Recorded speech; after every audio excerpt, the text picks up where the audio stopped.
락커를 자르기 위한 목재를 준비했어요. 지금 제가 준비한 목재는 두께 40mm, 폭이 210mm, 길이는 1380mm예요.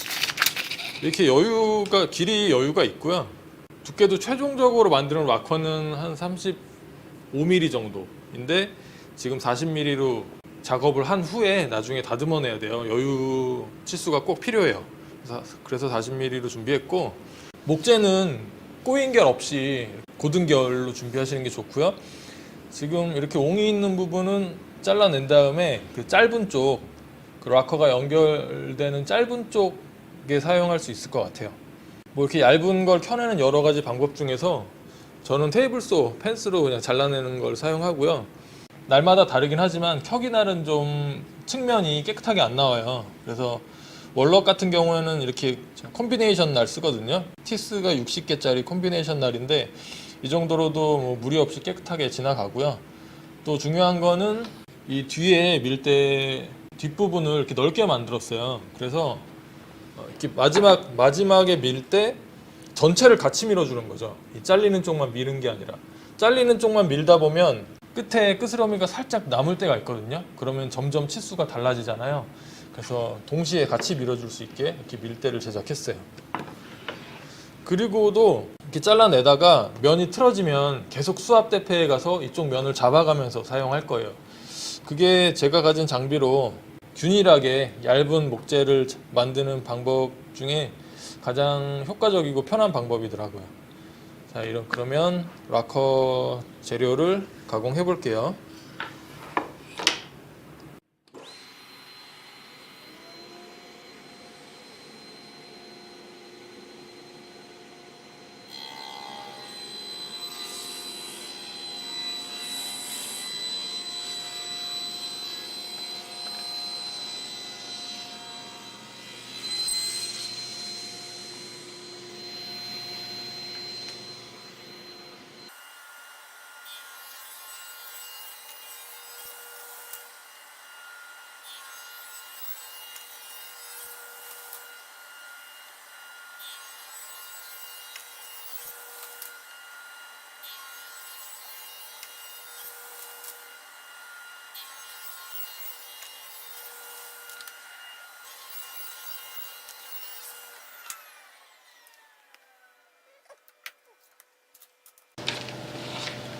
락커에서 포인트 부분을 빼고 나머지 이제 락커 본체가 되는 부분이, 월넛 부분이 긴 게 한 12개 필요하고요.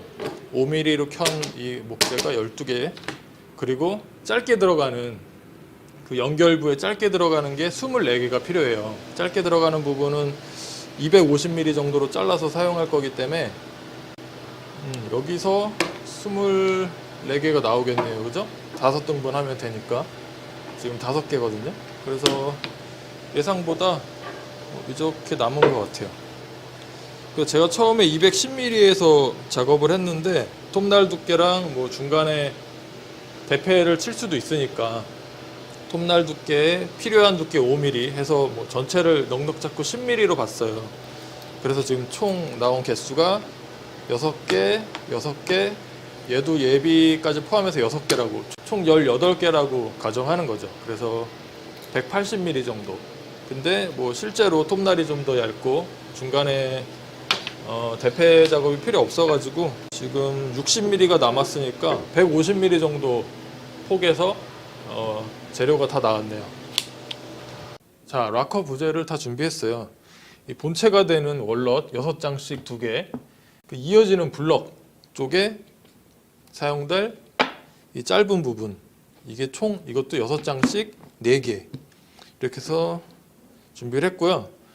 그리고 포인트가 되는 왠지를 준비했어요. 그래서 길이 부분에 들어갈 거 2개, 짧은 부분에 각각 들어갈 거 4개 준비되어 있어요. 이 긴 부분에는 이 락커 중심에 들어가줘요. 그러니까 3장 있고 왠지 들어가고 나머지 3장, 이렇게 총 7장 중에 중간에 왠지가 들어가요. 길이 부분은 중간에 포인트 나무, 대신 이 블럭, 이음새가 되는 이 블럭 부분은 아래 2장, 그리고 포인트 위에 4장 이렇게 들어가요.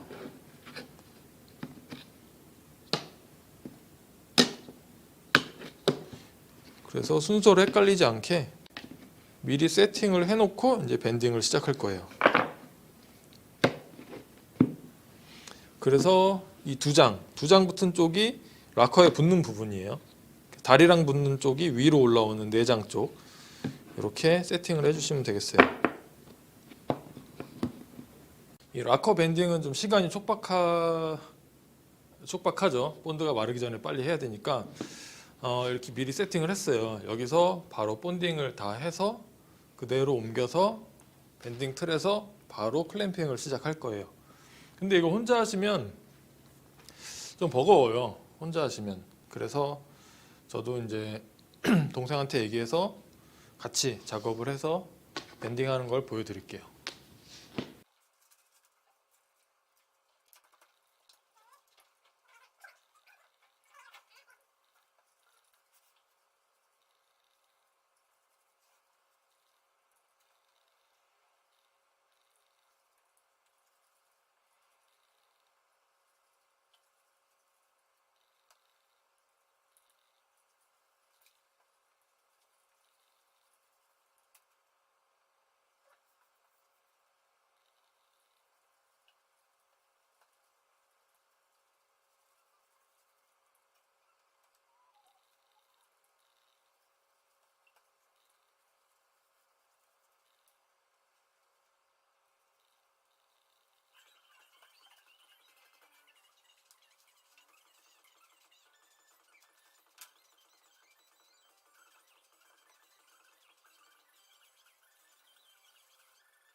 락커 한 개 조립을 다 했어요. 이렇게 저는 락커 틀이 하나라서 보통 다 하나 가지고 계시겠죠? 그 락커 틀 하나에 이제 묶어 놓으면 최소 3일 정도 묶어 놔요. 3일 묶어 놓고 또 3일 후에 다음 걸 진행하는데, 만약에 일주일 동안 묶어 놓으셨다면 그 다음 락커도 일주일 묶어 놓으시는 게 좀 스프링백이 비슷하게 일어나니까 차이가 적어질 것 같아요. 그래서 그런 거 참고해 주시고, 지금 전반적인 작업을 보셔서 아시겠지만 처음에 이제 본드 때문에 락커가 미끄러져 도망가지 않게 클램프 잡아줬었고요. 그리고 이제 잡아당기면서 삐뚤어지지 않게 클램프로 고정해 놨고, 순서대로 클램프 해갔어요. 이 클램프를 뭐 가운데 하고 앞에 하고 중간에 하고 하다 보면 틈이 생기거든요. 그래서 쫙 훑어나간다는 생각으로 순서대로 클램프 해나가셔야 되고요. 그리고 블럭 자리는 이 틀에다가 미리 표시를 해놨어요. 앞부분, 뒷다리 부분 미리 표시를 해뒀고, 앞쪽에 이 짧은 부분은 힘이 세기 때문에 이 KR 클램프로 단단하게 묶었고요. 그 다음에 이제 순차적으로 촘촘하게 클램프 했죠. 저는 제가 가지고 있는 거, 이건 다른 것 때문에 이렇게 만들어 놨었는데 손으로 돌리기 힘들잖아요. 자리가 안 나오니까. 그래서 이렇게 복스알로 돌릴 수 있게 개조를 해놨는데 장단점이 있는 것 같아요.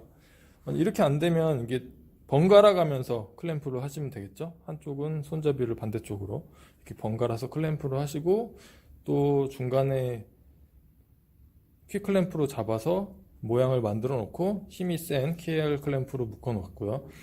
이렇게 묶으시면서 본드가 쫙 튀어나오는 게 보이거든요. 그래서 그거 확인해 가면서 순차적으로 쫙 꼬매듯이 이렇게 순차적으로 작업을 해줬어요. 이 끝 부분도 마지막에 이제 흘러나가는 부분이라 좀 힘이 좋은 KR로 물어서 마무리를 했어요. 이렇게. 자, 이렇게 이제 3일 이상 굳혀놓고 이제 다음 진행을 또 똑같이 한 번 더 하겠습니다. 자, 클램핑 할 때는 클램프가 삐뚤어지지 않게 면을 완전히 밀착시켜서 클램프 해주시고요. 보시는 것처럼 클램프를 위아래로 번갈아 가면서 작업을 하셔갖고 한쪽으로 치우치지 않게 작업을 해주세요.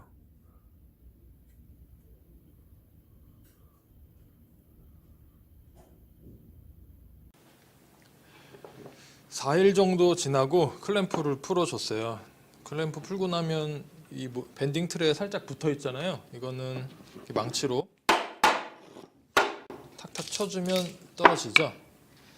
근데 이렇게 떨어지는 게 흘러나온 본드가 묻지 않게 미리 저는 이 테이프를 다 붙여놨고, 또 여기는 오일 마감을 해놨어요. 그래서 밴딩 틀을 만드신 다음에 이 본드가 붙는 쪽, 그쪽은 뭐 마감을, 오일 마감이나 뭐 바니쉬 마감을 하셔도 좋고, 간단하게는 테이프를 다 붙이셔가지고 본드가 나무랑 붙지 않게, 틀과 붙지 않게 해주시는 게 중요해요.